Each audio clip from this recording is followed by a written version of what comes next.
大家好，我是法山，一名平平无奇且私货很多的法律工作者啊，大家谨慎觀看。最近呢，我們在策劃一個法看中國遊戲30年的專題節目啊，這是第1期。我先說一下為什麼我要做這個專題。首先呢，從宏觀的角度出發，從小霸王遊戲機開始啊，經過30年的漫長發育呢，中國遊戲已經從蹣跚學步、牙牙學語的出生如虎，成長為2020年年實際銷售收入達到了2786.87億啊，日進斗金的吸金巨獸。其中的九曲回腸、跌宕起伏呢，有趣程度或許已經超過了遊戲本身。而同時呢，國家最近在力推防沉迷啊，關於遊戲行業的法律監管也再次引發了輿論的關注。而從個人的角度出發，我有2個身份，第一呢是從小與遊戲相伴的玩家，第二呢是法律工作者。關於第一個身份呢，作為自古以來便與遊戲相伴啊，從街機玩到 PS5， 從 PC 玩到手遊的人，我也算從側面見證了游戲行業在中國的成長。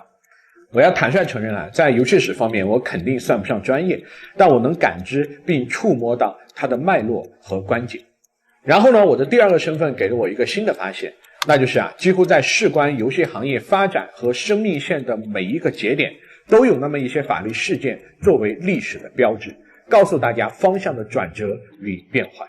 我可以通過介紹這些有標誌意義的法律事件，令朋友們看到游戲行業發展的輪廓。讀史令人明智，雖然了解過去並不一定能令你精準地預測未來，但了解過去能讓你明白潮水的方向，讓你明白為什麼你立足的現在是這個樣子，以及未來可能往哪去。我想這應該就是我做這期專題的意義。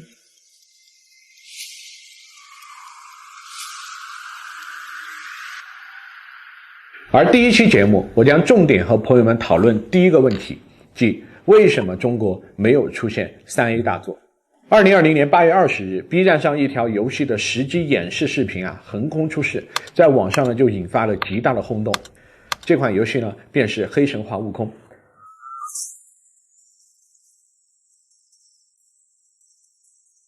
這條視頻帶來的轟動有多大呢？視頻數據大家都能看到，我就說2個實際的。第一個呢，是我看視頻，當看到遊戲角色在走宗師步的時候，差點起了雞皮疙瘩。而第2個呢，是我們團隊一位和遊戲行業八竿子打不着的朋友，就直接跟我說啊，他要去黑神話悟空面試，如果面上了就直接辭職，並且啊，他說只要能參與到這個遊戲項目，他甚至可以不要錢。強調啊，他說這話的時候，黑神話悟空也並沒有說要他。關鍵是啊，作為老闆，我聽到這句話的時候也並沒有生氣。而我們為什麼會對這條視頻感到如此激動呢？原因很簡單，2個字：情懷。而具體到一個問題，就是一個已經被無數玩家討論爛了的問題：為什麼國內時至今日依舊沒有出一個令人信服的 3A 大作？我們先說一下什麼是 3A 大作啊。3A 啊，我沒有找到一個明確官方的定義，但主流觀點是啊，3A 就是高成本、高體量、高質量的游戲作品。而对於什麼遊戲是 3A 這個標準呢，我個人認為啊，主要還是在玩家的心裡。即你是不是 3A， 我玩個10分鐘基本就可以做出初步的判斷。你的畫面、你的細節、你的劇情、你的用心程度都體現在玩家進入遊戲的每分每秒。3A 遊戲是遊戲工業成熟與否的一個重要標誌，是遊戲行業皇冠上的明珠，是遊戲制作能力的一個重要體現。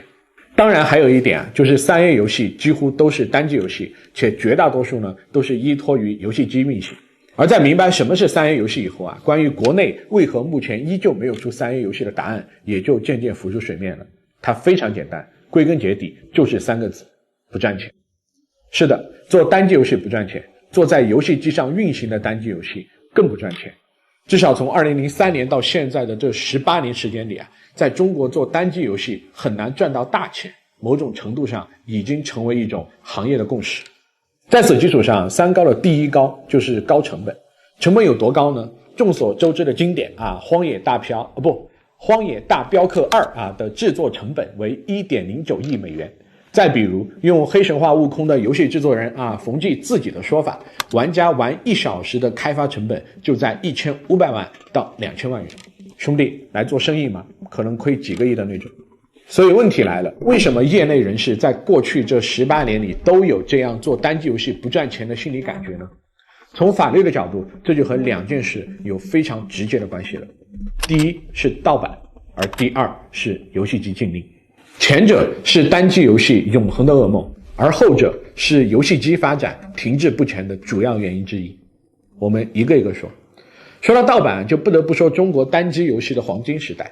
講真啊，国產單机遊戲還是有過創造力井噴的好時候的。比如20世紀90年代到21世紀初，游戲行業的標杆三剑啊，就是《仙剑奇俠傳》、《轩轅劍》、《劍俠情緣》橫空出世。中國大陸、中国台灣地區也是百花齊放，《刀劍封魔錄》啊，《三國群英傳》啊，《情商》啊，像宇君奧汀啊、大宇資訊、西山居、像素軟件等優秀的遊戲制作公司是屢出佳作。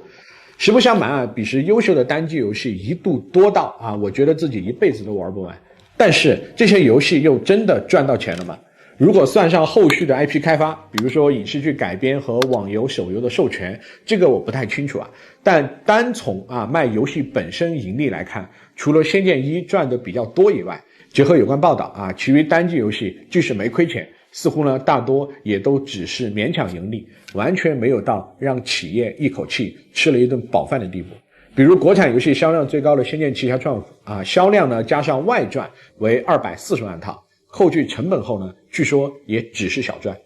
其中一個重要的原因除了客觀存在的人工渠道、發行成本外，關鍵就在於我們在很長一段時間內都沒有買正版遊戲的習慣。說這句話的時候呢，我並不怕得罪觀眾老爺們，因為這似乎在指責大家素質低。或許今時不同往日但在千禧年左右的時候，就如同我們都是通過盜版光碟看周星馳的電影一樣，我們玩這些經典遊戲，客觀上大多就是通過音像店的盜版光碟下載的。彼時呢，公众收入還相对比较低著作权的保護意識呢，也不像現在這般重視。和幾十上百元高昂的正版遊戲比起來10塊一張的遊戲碟毫無疑問更有吸引力。甚至如果你買了正版，大家不僅不會對你說 respect 還會罵你是盜版的橫行，令原本就不賺錢的單機遊戲市場雪上加霜。當時盜版猖獗到了什麼地步呢？那些和遊戲公司簽了合同的遊戲光盤印製公司，自己私下都印盜版。是的，你沒看錯，你的合作夥伴竟然背着你自己印盜版光盤掙錢。在這裡呢，我就要舉一個案件作為例子了。2003年，北京市高級人民法院呢就審結了一起知識產權案。在這個案件中呢，原告北京中青旅創先軟件公司就狀告了北京腾圖電子出版社有限公司及大廠回族自治縣彩虹光盤有限公司著作權侵权案。而為什麼要起訴呢？因為中青旅在01年和大宇資訊簽約，獲得了新《仙劍奇俠傳》在國內發行和零售的專屬權利。然後呢，他便與腾图公司簽約，由腾图公司呢負責辦理版權引进並出版。但是呢，在02年5月份的時候中青旅呢便發現市面上就已經出現了新仙劍的盜版光碟。經查呢，發現是由本案的另一名被告，就是我們剛才說的彩虹光盤公司複製生產的。就在他們找彩虹光盤維權的時候，彩虹光盘公司就拿出了委托复制合同，表明涉案光盤是由腾图公司授權复制的。是的我和腾图公司簽約出版正版遊戏，但腾图公司呢作為正版遊戲的出版方竟然自行印制盜版光盤售賣，你敢信？本案一审呢就判處腾图公司和彩虹光盘公司就停止侵权并赔償。然後呢，腾图公司他提出了上訴，拿出新證據，表明了彩虹光盤手裡的有自己蓋章確認的複制委托書係自己公司的業務經理與騰圖公司的工作人員串通作假。而最終法院怎麼判的呢？中青旅公司索賠50萬，法院綜合考慮過錯程度和損失大小就判令彩虹光盤公司賠償經濟損失和各項支出共計人民幣30萬元。值得一提的是本案的終審法官是陳景川法官，後來呢，他成為了北京知產法院的副院長，是知識產權領域極為資深的審判專家。他後續呢還審理了很多著名的知識產權案，其中一個可能有些朋友是知道的，就是《鬼吹燈》作者張牧野起訴陸川和樂視影業，理由是他認為電影《鬼吹燈9層妖塔》魔改了原著。這個案子呢非常經典，判詞呢也寫得理據服感興趣的朋友可以搜判決書來看一看。言歸正傳，這還只是一個遊戲的一起官司，但凡是00年以前出生的人，我想應該都知道當時盜版猖獗的程度。如果說在03年以前国产单机游戲都还在硬撑的话，03年以后就随着传奇等热门网游带起的节奏，大家開始發現原來做網絡遊戲比做單機遊戲賺錢多了，便紛紛轉型。加上網遊客觀上分去了大量的遊戲玩家，單機遊戲還沒經歷春天便迎來了冬天。單機遊戲不賺錢，這7個字背後是無數遊戲公司的衰落與血淚，也是無數遊戲人被透支殆盡的情懷。且不說當年，就是現在，淘寶上那些5塊5給你單機遊戲下載包的店鋪，不依舊月銷驚人嗎？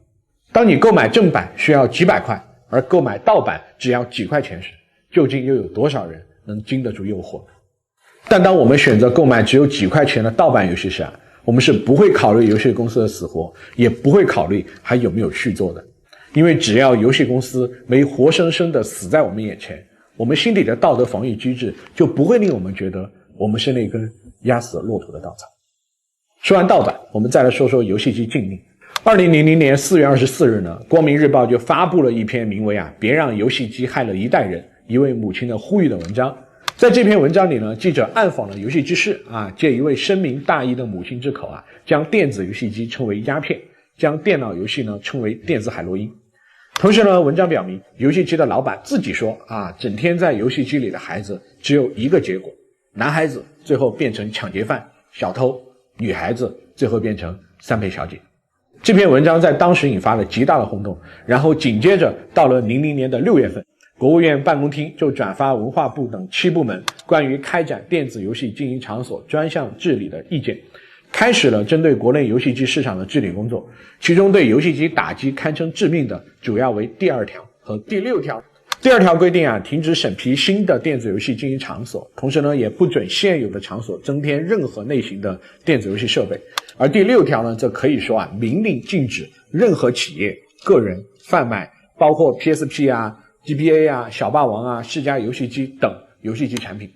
在這份文件的重制之下中國的遊戲機製造業就此終止，而由此衍生的遊戲市場也幾乎同時折戟沉下。如果你連遊戲機都買不到，你又談何希望中國出現所謂的3A大作呢？每一棵樹的茁壯都離不開土壤的孕育，在缺乏土壤、缺乏陽光雨露的地方，再頑強的種子都無法成為大樹參天。我們有時會以為自己在影響着時代，但從另一個角度，其實是時代在決定人，在決定着遊戲，也在決定着你我。但從另一個方面在明白這一點以後，你也更能理解為什麼近年來包括黑神話、悟空等已有3A 跡象的作品，為什麼有了破土而出之勢。因為大人，時代變了。首先是遊戲行業的時代变了。在步入21世紀以後隨着網遊、手遊帶來的行業井噴，坐擁全球最大玩家市场的中國，已經崛起了很多擁有着金山銀山的遊戲企業。騰訊、網易以及一些後起之秀，比如米哈遊，他們手握無窮現金，百無聊賴，卻又虎視眈眈地行走在行業的街道上。遊也願意用鈔票把行業的道路越鑿越寬，因為這樣自己騰挪的空間也將越來越大。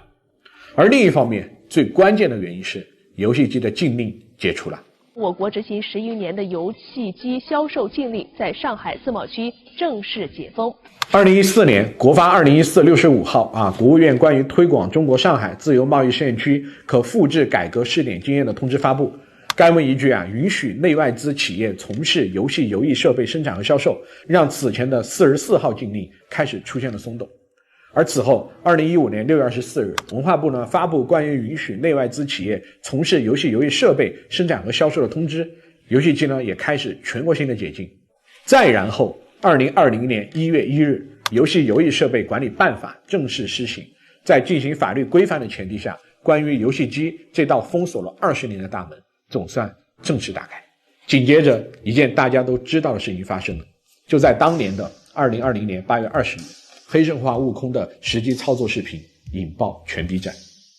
一切都是水到渠成，而一切似乎都是冥冥中的注定。黑神话悟空最終能賺錢嗎？它能打破國產單機遊戲的痛苦與魔咒嗎？我不知道，但我知道中國永遠不缺冒險者，或者說中國永遠不缺熱愛者。誰讓我們已經破產了？從09年開始到現在已經8年了，8年時間都沒有做出一個好的作品。這些熱愛者們，我認為他們是幸福的，因為將自己無限的才華放在自己所熱愛的事物上，本身就是一種幸福。同時，我也相信他们是幸運的，因為大門已經打開，新的節點也已經到來。大家都是非常有興致、非常願意創作好玩的遊戲的人。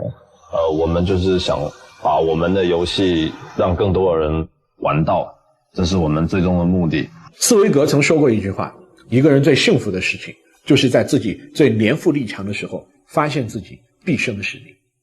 我不知道命運會不會給予這些幸福者們足夠的饋贈，但我有一件事情非常確定，那就是這個世界永遠是被熱愛者們改變的。這裡是法看中國遊戲30年，我是法山。本期節目呢，我們主要聊的是單機，而隨着时間的巨人將腳步緩緩地踏向21世紀，中國曇花一現的單機黃金時代也開始隨着另一個遊戲的興起緩緩地落下帷幕，而這款遊戲也標誌着中國遊戲行業另一個時代的到來。下期節目，熱血傳奇創造首富之後的法律史，我們不見不散。